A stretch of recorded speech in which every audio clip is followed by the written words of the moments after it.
विकसित भारत बिल्डाथन 2025 বৰ্ষৰ অন্তৰ্গত থিম আত্মনিৰ্ভৰ ভাৰত অধীনত আমি এই হোমমেড লেম্পটো প্ৰস্তুত কৰি। নমস্কাৰ, মোৰ নাম শ্ৰী দৰ্পণ কাফলে। नमस्कार, मेरा नाम श्री विशाल मुकिंदर।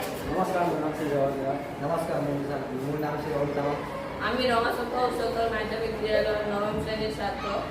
আমাৰ এই লেম্পটো প্ৰস্তুত কৰাৰ মূলতে সমস্যা হ'ল যে আমাৰ গ্ৰাম্য অঞ্চলত বেছিভাগ বিদ্যুৎ যোগান নাথাকে।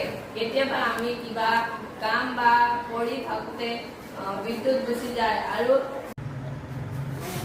তাৰ ফলত আমাৰ পঢ়া শুনাত বহু অসুবিধা হৈছে আৰু সেই অসুবিধাকেইটা দূৰ কৰিবলৈ আমি এই পেলনীয়া বস্তুৰ পৰা এই হোমমেড লেম্পটো তৈয়াৰ কৰিছোঁ আৰু আমাৰ সমস্যাসমূহ দূৰ কৰিবলৈ সক্ষম হৈছোঁ।